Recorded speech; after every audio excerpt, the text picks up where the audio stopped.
Hello guys, welcome back to our channel KPJS blog. आज का मैं ब्लॉग के लिए लेकर आई हूँ what is interview and the purpose of the interview. तो इंटरव्यू क्या होता है? Interview basically it's a conversation between the employer and the candidate to understand the employer and the candidate ambitions and the goals, right. कुछ नहीं है, simple conversation होती है candidate को समझने के लिए, और कैंडिडेट एम्प्लॉयर साइड को भी समझता है in that conversation. This is interview, right. तो मैंने अपने कैरियर में एक्चुअली 100 से ज़्यादा इंटरव्यूज़ लिए हैं। इन दैट ड्यूरेशन मेरा जो ऑब्जर्वेशन रहा है, जो क्वेश्चंस और जो कैंडिडेट का मुझे लगता है कि कॉन्सेप्ट क्लियर नहीं होते हैं इंटरव्यू लेने के पीछे, वो मैं इस वीडियो में क्लियर करने वाली हूँ, राइट। तो अब हम बात करते हैं पर्पस की। इंटरव्यू का पर्पस क्या होता है? तो गाइज, इंटरव्यू का ना एक प्रोसेस होता है, और ये काफ़ी बड़ा प्रोसेस होता है। बट मैं ऑल्दो उस पूरे कन्वर्सेशन या पूरे इंटरव्यू प्रोसेस को नहीं यहाँ पे समझा रही हूँ, मैं सिर्फ इंटरव्यू का पर्पस आपको बताने वाली हूँ।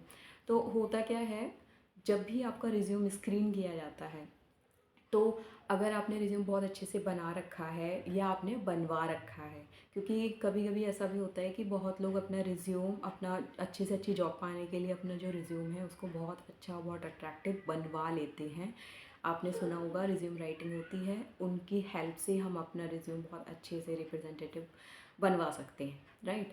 तो क्या होता है, जब हम नौकरी पर प्रोफाइल जो हमें चाहिए होती है वो हम सर्च कीवर्ड्स वगैरह डाल के और जब रिज्यूम निकालना स्टार्ट करते हैं, तो जो रिज्यूम बहुत अच्छे लगते हैं या लगता है कि हाँ ये हमारी प्रोफाइल को मैच कर रहा है, चलो हम इस रिज्यूम को शॉर्टलिस्ट कर लेते हैं। तो हमने मान लो 10 या 15 रिज्यूमे हमने शॉर्टलिस्ट किए हैं। अब हम शॉर्टलिस्ट करने के बाद उनसे कांटेक्ट करते हैं। अब बहुत लोगों का, बहुत कैंडिडेट का यही क्वेश्चन होता है कि have you gone through my resume. कुछ का होता है, कुछ का नहीं भी होता है। कुछ समझते हैं कि ये एक प्रोसेस है, इसको समझने के लिए, करने के लिए बातचीत ज़रूरी है। बट कुछ लोग नहीं समझते हैं, वो डायरेक्ट पूछ ही लेते हैं। और मेरे साथ कुछ ऐसी चीज़ें हुई हैं, डायरेक्ट सामने से लोग पूछ लेते थे, ma'am have you gone through my resume, have you seen my resume. तो guys, surely we have gone through your resume, but the thing is हमें बात करना ज़रूरी है। बात करना क्यों ज़रूरी है? आपने रिज्यूम तो बहुत अच्छा बनवा रखा है, आपका रिज्यूम हमने शॉर्टलिस्ट कर लिया, इसीलिए हम आपको कॉल कर रहे हैं। अब होता क्या है, कभी कभी ऐसा होता है कि सीवी बहुत अच्छा है दिखने में, रिज्यूम आपका आपने बहुत अच्छा बनवा रखा है, बहुत अच्छे से उसमें सारी चीज़ें एक्सप्लेन की हुई हैं, अपना एक्सपीरियंस, अपना सब कुछ। बट जब कॉल की जाती है ना, तो वो कैंडिडेट ठीक से बोल तक नहीं पाते हैं, वो अपना इंट्रोडक्शन तक ठीक से नहीं दे पाते हैं, राइट। उस कंडीशन में क्या होता है कि आपका जो सीवी शॉर्टलिस्ट हुआ है वो सीवी रिजेक्ट हो जाता है, आपका कन्वर्सेशन देखकर, आपका कॉन्फिडेंस देखकर, और आपका जिस तरीके से आप, द वे ऑफ लैंग्वेज, आप जिस तरीके से बात करते हैं, वो सब चीज़ें देखकर, राइट। तो एक यही पर्पस होता है इंटरव्यू लेने का, कि हम एक कैंडिडेट को अच्छे से अच्छा समझ पाएँ कि क्या वो हमारे प्रोफाइल के लिए, हमारे जॉब डिस्कशन के लिए एक परफेक्ट मैच है। जिस कंपनी के लिए या जिस प्रोफाइल के लिए हम कैंडिडेट को हायर कर रहे हैं, वो एक वैल्यूएबल एसेट्स बनेगा।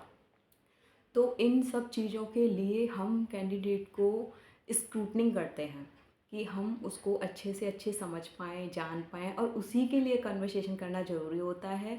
हम टेलीफोनिक करते हैं, हम फेस टू फेस करते हैं। आफ्टर कोविड अब तो वीडियो कॉल भी होना लगा है।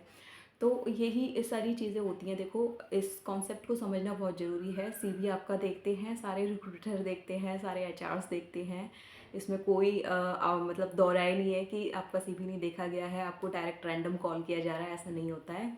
आपका सीवी देखा गया है, आपका कॉन्टैक्ट नंबर लिया गया है, आपका प्रोफाइल मैच किया गया है। सारी चीज़ें करने के बाद आपका सीवी जब शॉर्टलिस्ट हुआ है as per the profile, then आपको कॉल किया जा रहा है, राइट। और वो कॉल सिर्फ इसलिए किया जा रहा है जिससे कि आपका कन्वर्सेशन, आपका लैंग्वेज, आपका कॉन्फिडेंस, ये सारी चीज़ें हम चेक कर पाएँ।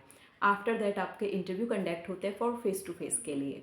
उसमें भी यही प्रोसेस है, आपको जज करने के लिए आपके क्योंकि क्या होता है, ऑन द टेलीफोनिक हम ठीक ठाक बात कर भी लेते हैं कभी कभी, but in front of any person हम थोड़ा सा नर्वस हो जाते हैं, हम कॉन्फिडेंस लूज़ कर देते हैं। हमें एक क्रॉस क्वेश्चन हमसे हो जाए तो हम थोड़ा, मतलब कॉन्फिडेंस लूज़ कर देंगे, या तो हम कॉन्फिडेंस लूज़ कर देंगे या हम कॉन्फिडेंटली आंसर देंगे।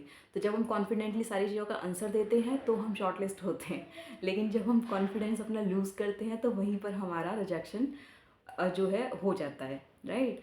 आपने, अब मुझे नहीं पता कितने लोगों ने ये बात सुनी है, कितना ने नहीं सुनी है। जो सीनियर लेवल के एचआर होते हैं, एचआर हेड होते हैं, और जब एक पैनल बैठा होता है एचआर का, तो कैंडिडेट की एंट्री से ही वो लोग आइडिया कर लेते हैं कि ये कैंडिडेट सेलेक्ट होगा या रिजेक्ट होगा।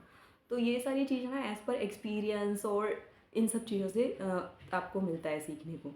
तो आज का ये ब्लॉग मैंने इसीलिए बनाया था कि आपका जो मेरे साथ जो क्वेश्चंस आते थे और जितने भी लोग हैं उनमें क्वेश्चन होता है ना कि एचआर के सीवी भी नहीं देखते हैं क्या यार, ऐसे ही कॉल कर देते हैं, मेरे सीवी में सब कुछ लिखा तो है। तो गाइस सब कुछ हमने देखा है, बट आपको फिर भी अच्छे से समझने के लिए बात करना ज़रूरी होता है, इसलिए आपको कॉल की जाती है और इसलिए आपके फर्दर राउंड जो है कंडक्ट किए जाते हैं। तो आई होप आप सबको इंटरव्यू का पर्पस जो है क्लियर हो गया होगा। मैं आपके लिए एक्चुअली एचआर से रिलेटेड और इंटरव्यूज़ से रिलेटेड कॉन्सेप्ट क्लियर करने के लिए वीडियोस बना रही हूँ, सो दैट लोगों को ज़्यादा से ज़्यादा अवेयरनेस हो और उनके कॉन्सेप्ट जो है क्लियर हों। आई होप आज का ये ब्लॉग आप सबके लिए हेल्पफुल रहा होगा, और अगर मेरा ब्लॉग अच्छा लगा है तो आप प्लीज़ कमेंट कीजिए, और कोई भी क्वेश्चन अगर रहता है तो भी कमेंट कीजिए, मैं आंसर ज़रूर करूँगी। मेरा सिर्फ इतना ही मोटो है वीडियो बनाने का कि आप सब तक अवेयरनेस हो, जो भी कॉन्सेप्ट आपके हैं वो क्लियर हों।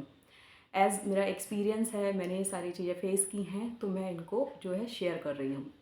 अब इस वीडियो को हम यहीं पर करते हैं एंड। तब तक के लिए stay safe, stay healthy. One more thing, अगर आप मेरे चैनल पर न्यू हैं तो please like, subscribe, share, comment और ज़्यादा से ज़्यादा इस वीडियो को शेयर करो। Thank you.